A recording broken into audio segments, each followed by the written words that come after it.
There's a special kind of pride that you feel deep down inside, a strength that seems to thrive in Lima, Allen County. The American way of life, to get in gear and do what's right. An unbreakable forthright link called real American strength. Lima, Allen County, real American strength.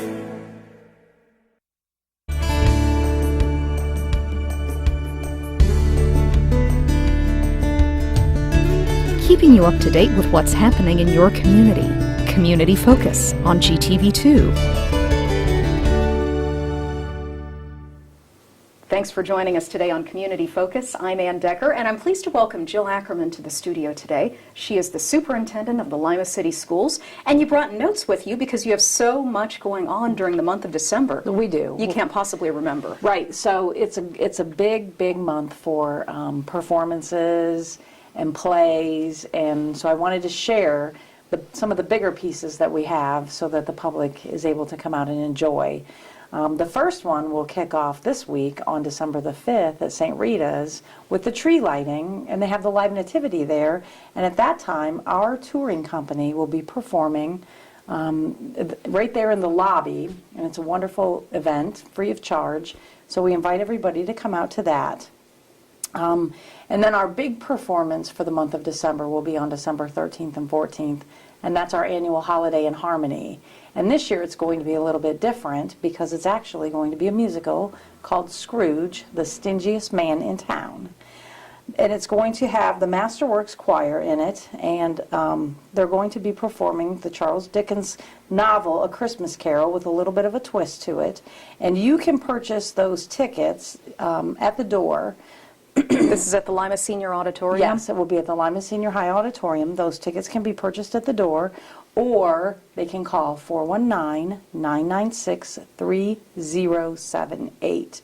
And our main number will always get you everywhere as well, which is 419-996-3400. That's at 7:30 at Lima Senior High, and 2 nights to choose from, either December 13th or December 14th.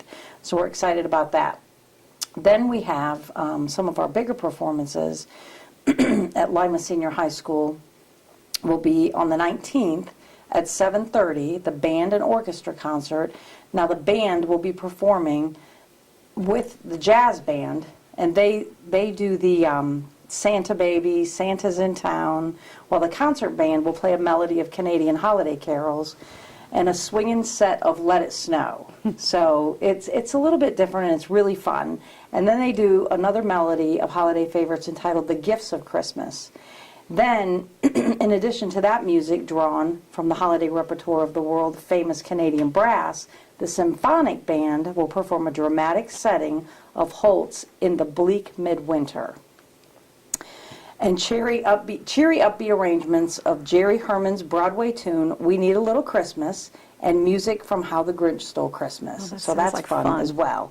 So the high school orchestras and the mixed choirs will be part of the concert that evening. The orchestra will be playing Christmas music from around the world, and then there are 2 Celtic Christmas carols along with more familiar songs, but those are performed in a more non-traditional setting. So there's a lot happening. And as well as our middle schools have concerts too. All those things can be found on our website. The Liberty Arts Magnet will be performing on December the 2nd at Lima Senior High School at 7:30 as well. Those are the younger kids.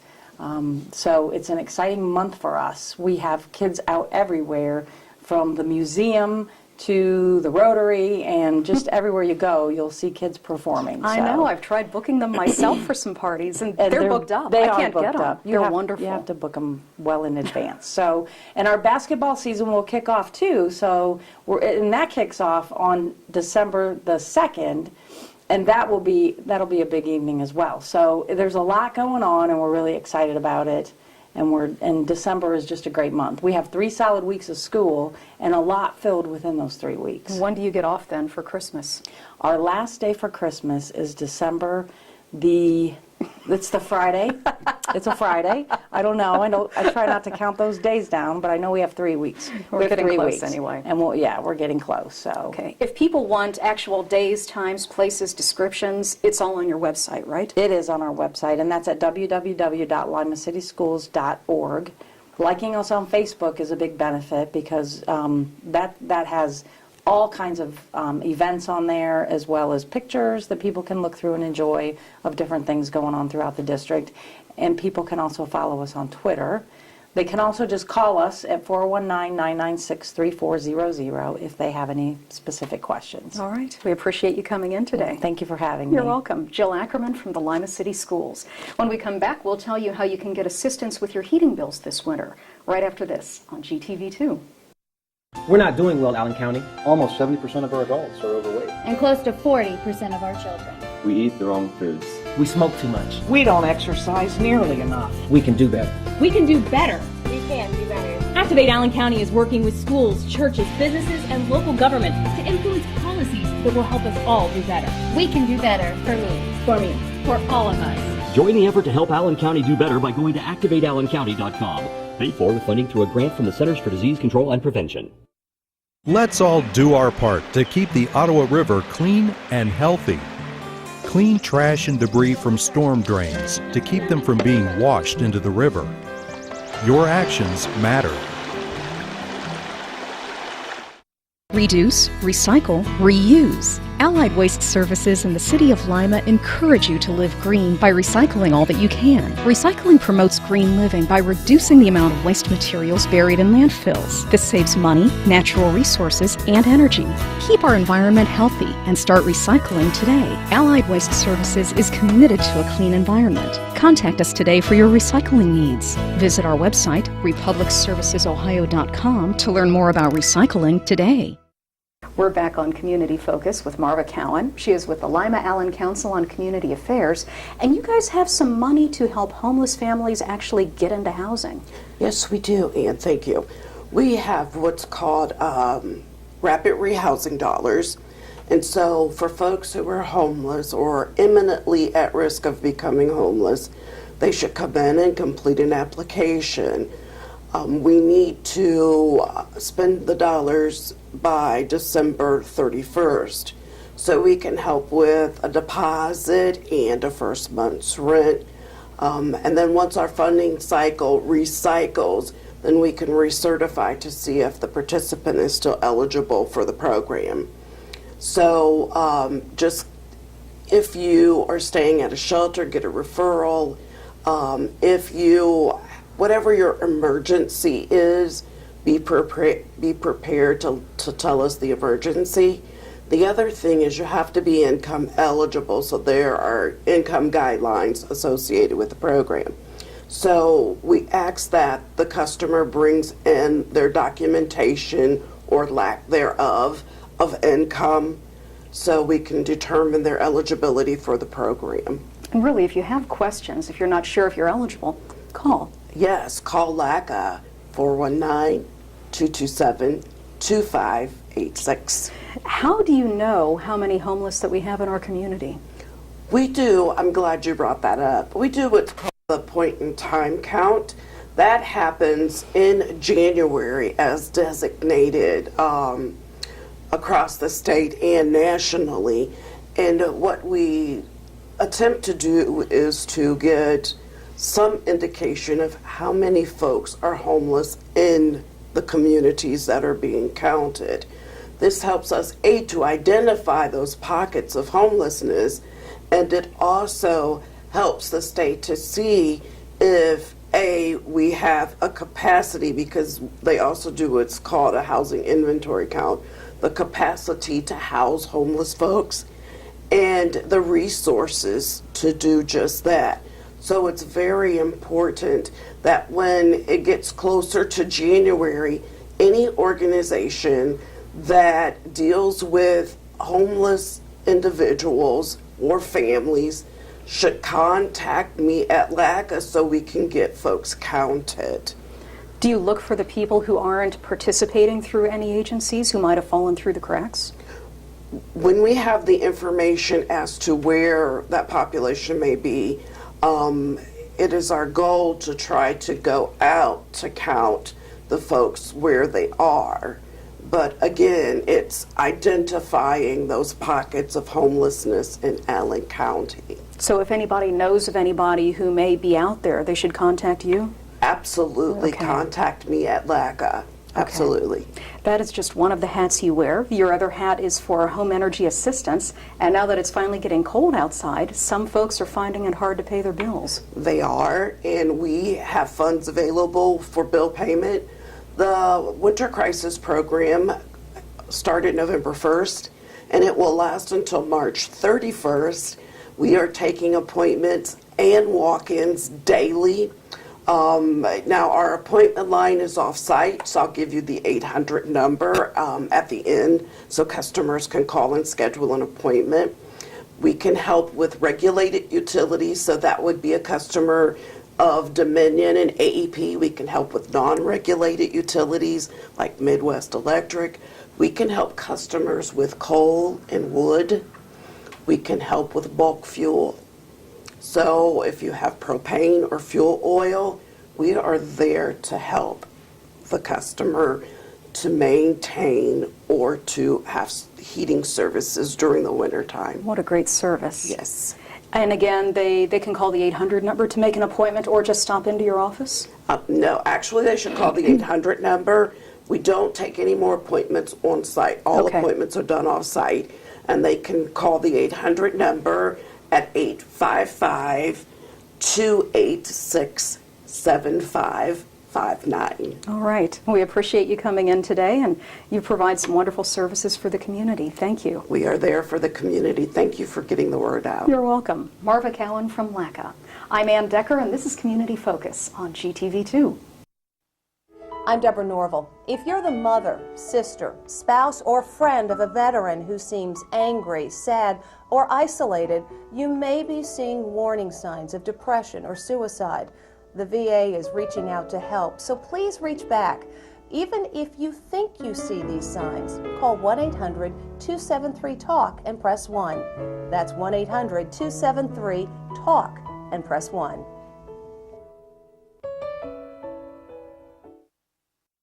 I didn't want to be touched. He said it would feel good, but it didn't. So he gave me a new doll and some candy. He told me not to tell anybody and that it's our special secret. How do I make him stop? Say no. Run away. Scream. It's okay to tell an adult you trust if someone is hurting you or making you uncomfortable. Feel safe. Feel strong. Feel free. This is a nice neighborhood. It is. Is that the house we live in, Mom? Yes. Look at all the kids around here, Mom. I like this house. Hi, we're here about the house? It's rented. It's against the law to deny people the opportunity to live where they want and can afford. If you feel that you've been treated unfairly, give LACCA a call and we'll look into your complaint. LACCA's fair housing services are free, so call today and get the housing you deserve. 419-227-2586. Welcome back to Community Focus. I'm Ann Decker. Mayor David Berger is getting ready to present his budget estimate to Lima City Council, and here in the studio today is Lima's Finance Director, Steve Cleaves. How does the estimate look? Well, we're in the midst of putting together the mayor's estimate, which is due to City Council by the 15th of the month.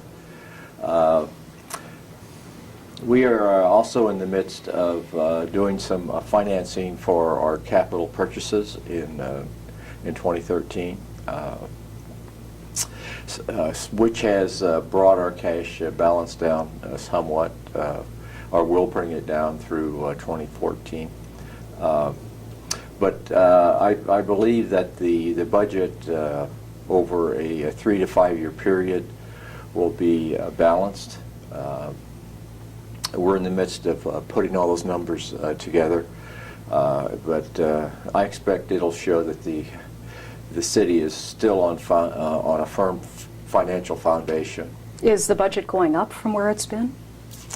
Well, the budget is on the expenditure side. It's basically flat. There's a little bit of inflation in there for labor increases required in our union agreements. But on the revenue side, we're getting hit again with reductions of funding from the state. Our state taxes will be in the budget at 0 in 2014 because there is no more state tax. In 2013, we actually received about $700,000. So that's a $700,000 reduction. In the courts area, the state has mandated a reduction in the amount of cost recovery that they can obtain for the process of educating those cases through the courts. That's going to result in a reduction of $200,000 or $300,000 a year. So overall, the state in 2014 will be reducing our revenues by over $1 million. How do you cope with something like that? Well, we need to continue to constrain our cost, and that's primarily labor. We are in the midst of hiring additional people, primarily in the safety services area. We have a lot of anticipated attrition in the next year or two. So, you know, an obvious question is, why are we doing that if we need to constrain our costs? Well, we have a turnover that occurs every year, and it takes some period of months to replace that turnover. Our older employees are retiring. We have a fairly old workforce, and a lot of people are reaching the retirement age. So hiring newer, younger employees at this time to help compensate for the attrition that's going to occur later this year is part of our budgeting strategy. But as the labor numbers come down during the year, we will probably hold our manpower level at a fairly low level. We'll have a temporary sort of a topping up of the labor pool with younger employees coming in. But then as the older employees retire, we'll think long and hard about when we need to replace them. In terms of the general public, will they see any change in services because of this?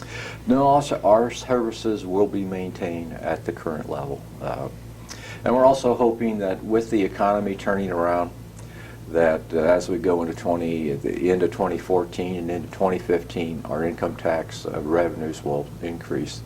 So far this year, the economy, it flattened out starting mid-year during the summer, and our tax revenues are basically flat from the previous year.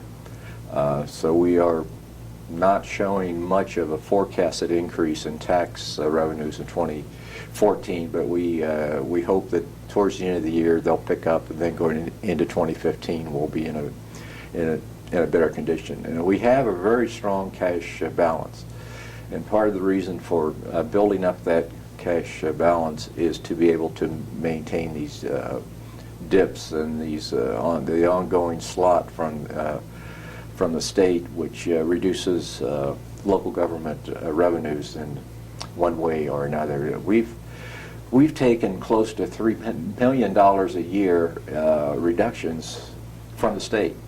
I know the state claims that they have balanced their budget. They haven't balanced their budget. They basically picked the pockets of everybody else and made them balance or actually reduce their funding. So I get a bit tired of hearing, you know, what a great job the state has done.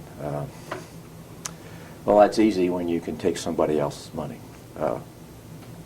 But that's not something we can, should, or will do. You said the mayor has to submit his budget to council by December 15th. What happens at that point? Well, we will have hearings on the budget late in January. It's usually a 2 or 3 day process, and the final budget will be presented to council for approval in February. So that's our normal process, and I think with our cash reserves, which are going to be over $8 million, we have about 30% cash reserve. going into 2014. But with the loss of additional state revenues and the we currently have and expect to have for the upcoming agreements for AFSCME and the fire department, I expect that cash balance will be drawn down by possibly $1 million or more during 2014. But again, as the economy comes back and tax revenues pick up and we restrain hiring for attrition, I believe that in a 3-year time frame, we'll pretty much maintain a stable balance, and we'll have a cash reserve. The goal is to keep it over 20%. Well, you've done remarkably well considering a lot of the communities around us. So you're to be congratulated on that. Well, the administrators and the mayor have done a very good job of managing their activity, and with the help of council, understanding what we are doing on the labor side, that's really the key. Managing those labor resources, restraining the hiring, and where it's allowed by our union agreements, and where it works, using a temporary labor force, sometimes as an interim measure, is what has got us through these tough times. Well, we look forward to hearing more about the budget in the coming weeks, and we appreciate you coming in today. Okay, thank you very much, You're Ann. welcome. Steve Cleaves from the City of Lima. When we come back, we'll tell you about some upcoming fundraisers for Crossroads Crisis Center, right after this on GTV2. Did you know that if you have information about someone who's committed a crime or know of someone who is wanted by any law enforcement agency, you can call Crime Stoppers and possibly be eligible for a cash reward of up to $1,000. All callers remain anonymous. Make the call that pays. Call Crime Stoppers at 419-229-STOP. Crime Stoppers! Crime Stoppers! Make the call that pays! Crime Stoppers!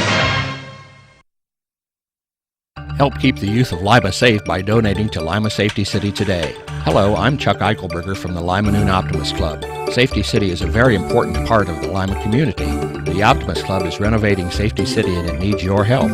Donations can be made by going to the website limasafetycity.org. You can also send a donation to Lima Noon Optimist Club, P.O. Box 428, Lima, Ohio 45802. Help keep the youth of Lima safe by donating to Safety City today. We're not doing well, Allen County. Almost 70% of our adults are overweight. And close to 40% of our children. We eat the wrong foods.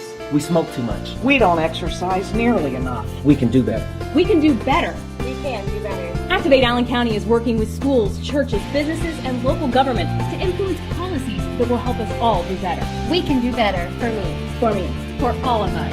Join the effort to help Allen County do better by going to activateallencounty.com. Paid for with funding through a grant from the Centers for Disease Control and Prevention. We're back on Community Focus. I'm Ann Decker. If you'd like to get a look at some of Lima's nicest homes, all decorated for the holidays, your chance is coming up on December 15th with the Holiday Home Tour to benefit Crossroads Crisis Center. Here in the studio to give us details are Emily Rencher from Crossroads Crisis Center and one of the homeowners, Teresa Tebben. Hi, nice to meet you. Thanks for being here. Sure. Emily, tell us about your home tour.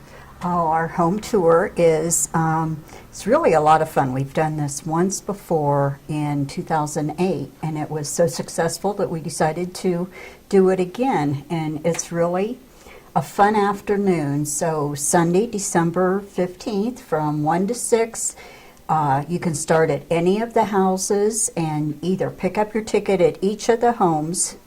Tickets will be available, or they can get them in advance at the YW or the Stolly Insurance.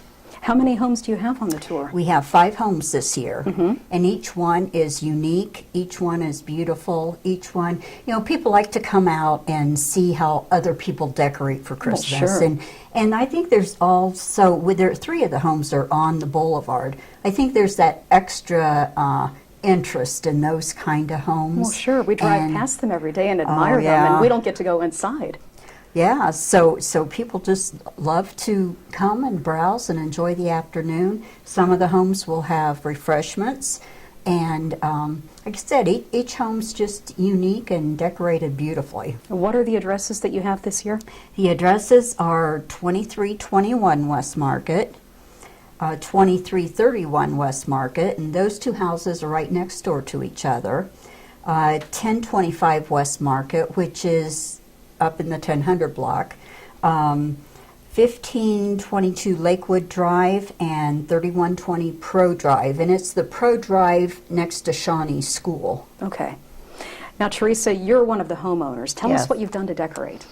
Well, every year I do quite a lot, and it really kind of stems back to my early beginnings with my family. My grandmother was a great decorator. My mother did also. And I just grew up with a love of Christmas, and I think where we are living in that feel, it's a 1927 English Tudor home. So there's a lot of nooks and crannies and different fun areas that you can decorate, and it's just a love of Christmas, I think, that shows, and it's a lot of work. I've really had to schedule extra time for it, I found. But I've got it down to a science now because I've been doing it for a long time. We've lived there about 16 or 17 years now, probably, and we love it. And we love having people in. We love the holidays. So we really hope that a lot of people will come through. And my husband and I both are really enjoying seeing a lot of old faces that we've known our whole life. We both have lived here. And new faces, too, that will enjoy coming through and just celebrating the holiday period with us. Are there any special collections or decorations we should be looking for?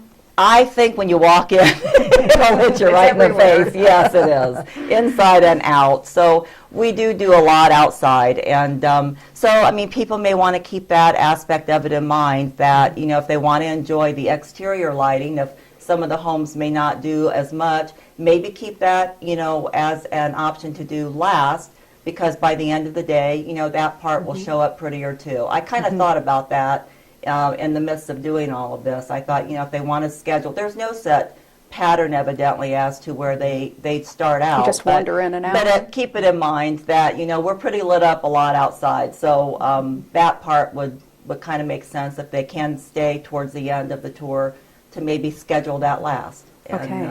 And it'll be kind of fun. So we hope to see, like I said, a lot of people and, and just celebrate a season that comes upon us quick and leaves pretty quick too. So does. Enjoy it. Emily, what do you do with the money? The money goes to serve the victims and their children at the emergency shelter. Of course, we have the shelter here in Lima. We recently opened one in Kenton. And, serving over 2,000 victims and their children a year, it takes a lot just to meet their basic needs. That's an incredible number when you consider our population's only 100,000.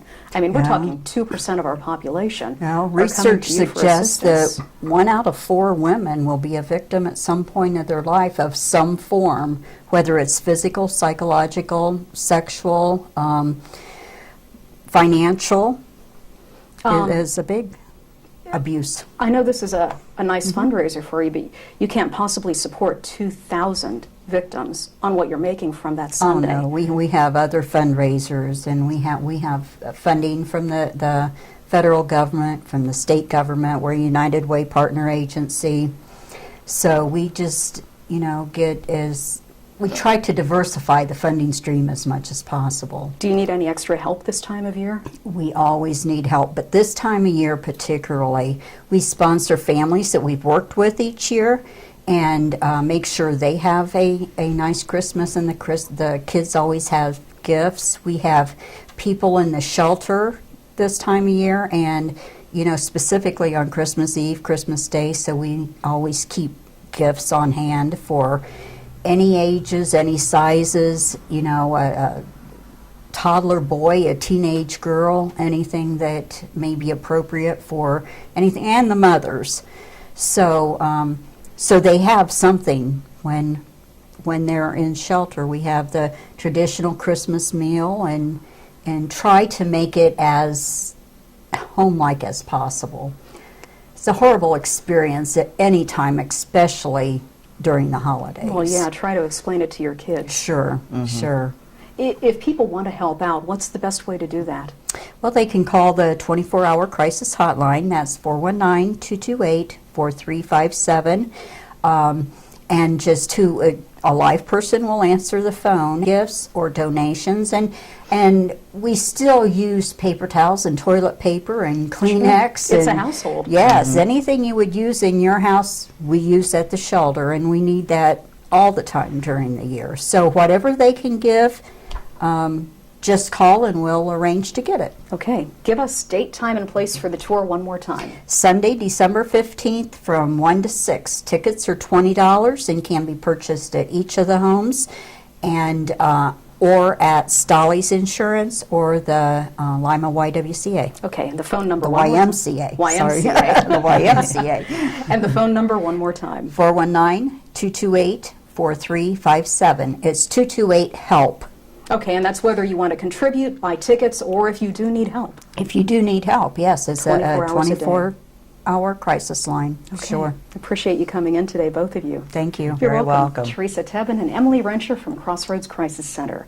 I'm Ann Decker, and this is Community Focus on GTV2.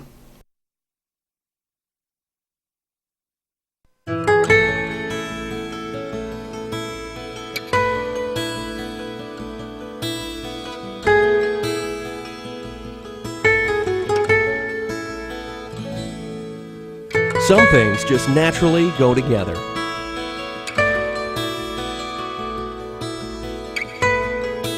Other things don't mix. Please, don't drink and drive.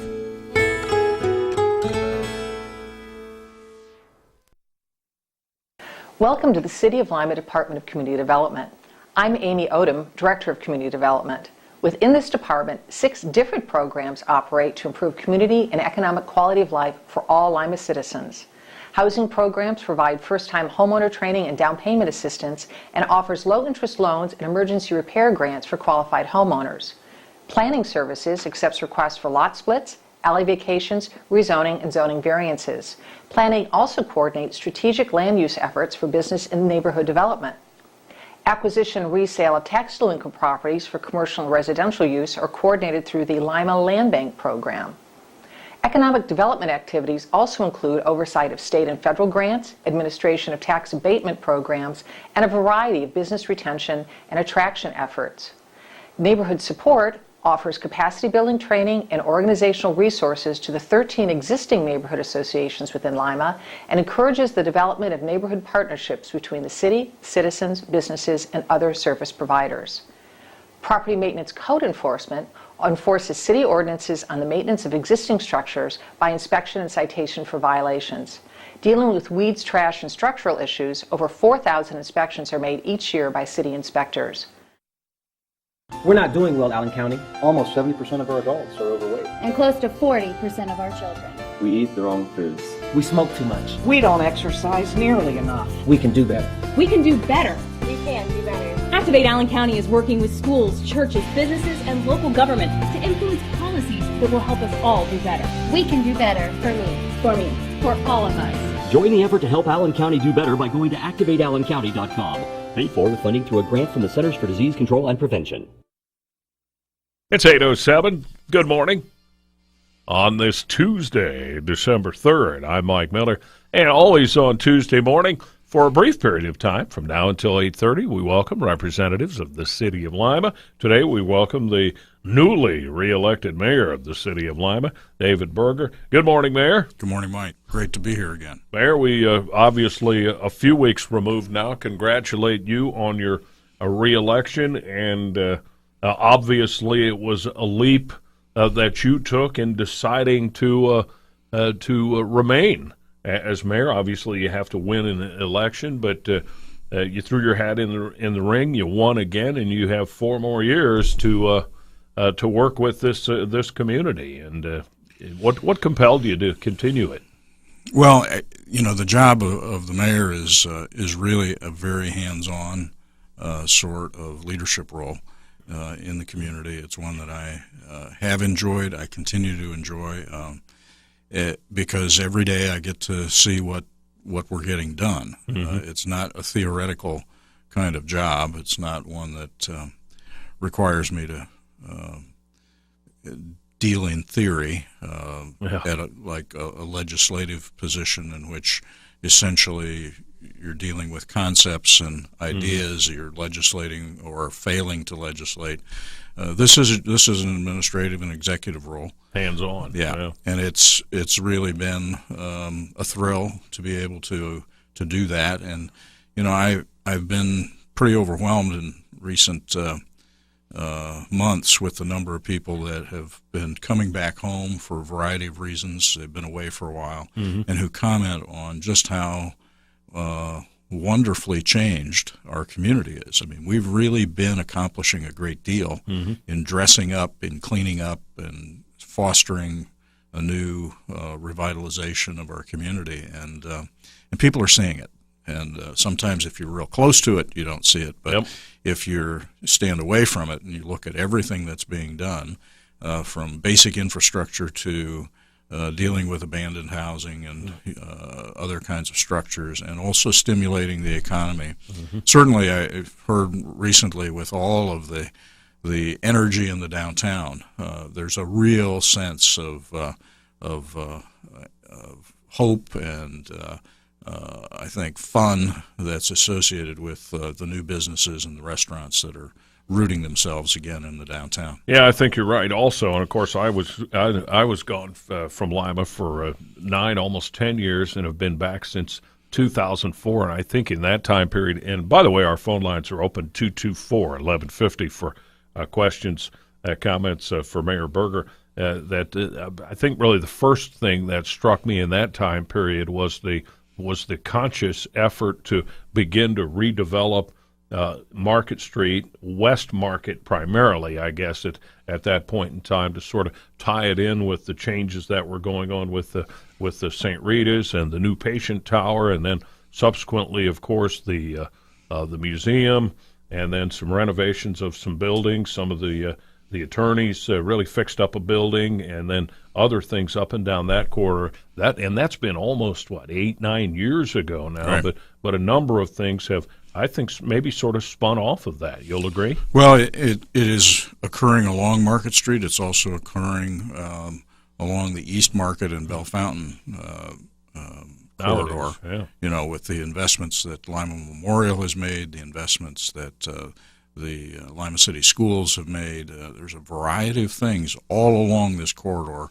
that I think people are now, after many years and many dollars, people are beginning to see is making a real difference. And of course, this year we've been focused in a very deliberate way on certain decorative touches, which include the new lighting, which will be lit sometime soon, and as well as the new traffic lights that have gone up. All of that adds to a sense of place, and I think it gives people a different feel as you drive into our community. Yeah, I agree. And obviously, even on the edges, some of the moves that have occurred are pretty hard to deny. On the west side, certainly with the university and what has happened out there, and the east side goes without saying. It's quite prominent with the fairgrounds and obviously with the interstate and the road projects out there. It serves to motivate people to fix up and invest in their own properties. Huh? Every person that chooses to make that investment stimulates somebody else.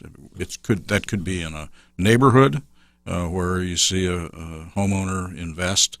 It encourages other homeowners to invest. Similarly, in a commercial district like the downtown, the investment that's occurring is stimulating other people to invest. I mean, you really have to admire the guts that it took, for example, with Rob Nelson and his wife Nicole to make the investment that they did in the former Stipik building, and they were the ones that really stimulated that whole initiative. And then not only in the building, their investment in the Met as a business, and which was a completely unique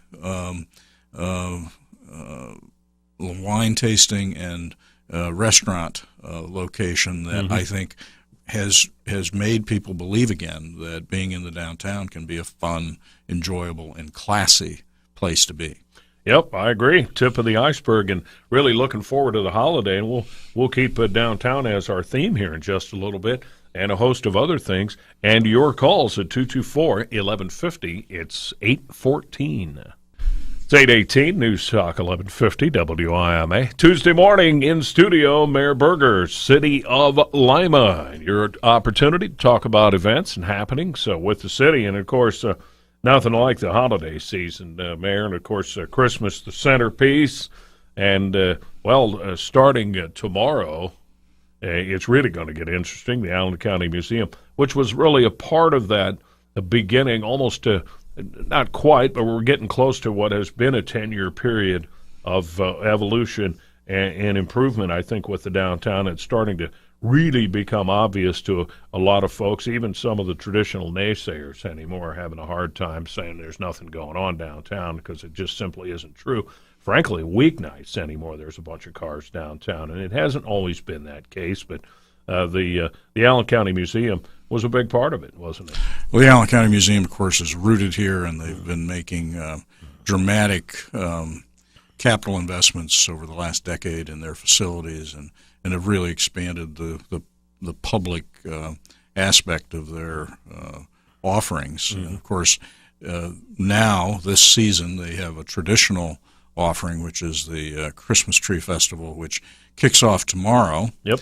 And will extend through the weekend, and it's a partnership of Churchwomen United along with the Allen County Museum, and it truly does bring thousands of young and old to the museum, where they can enjoy the unique Christmas tree designs, plus really get through the museum, because they're distributed throughout it all, and it really helps to set off the holiday season for everyone. Yeah, and I always tell Pat Smith all the time, I says, Pat, I just remind my colleagues and others, and I'm still amazed at the number of folks who have not been through the McDonald House, and what a genuine attraction that truly is. It is, and they, of course, this time of year, they also have their holiday meal that they serve there. I don't know if there's still opportunities to get reservations, but that too is a wonderful way to experience that facility and all that it offers. But it's a great seasonal kickoff. Yep, that's a trip back in time. Certainly strolling through there, but the museum is special, and the 41st annual Christmas Tree Festival starts tomorrow, continues through continues through Sunday, rather. Also, the Downtown Lima Holiday Festival, and the list of activities there is really, really quite lengthy, and you can go to downtownholidayfestival.com for additional information. There's almost too much to articulate there. Well, and this is truly an opportunity both to have fun with your kids, perhaps your grandkids, bring them downtown and have them do a variety of fun events with Santa and with cookie making and all that sort of thing. Plus, there's the retailers in the downtown make a special effort to be open and to try to engender interest in their business and their offerings. And I know that the downtown has a special coupon opportunity, so as you get around, it helps you go from one to the next, and it's a great opportunity to buy local, support the local businesses, and obviously do it right in the heart of our community. Yep, got to love that. 8:22, still about 8 minutes or so. Questions or comments for the mayor, 224-1150. Feel free to give us a call. So it's festival weekend downtown, both in terms of the museum with the Christmas trees and the whole host of other activities. And, of course, it somewhat culminates on all the way to New Year's Eve with the symphony performance and that sort of thing. And even before then, in mid-December, the symphony has their bells, brass, and bows, which is quite a show. And that's just the tip of the iceberg with things going on at the Civic Center, right? Civic Center has an entire array of locally produced as well as professionally produced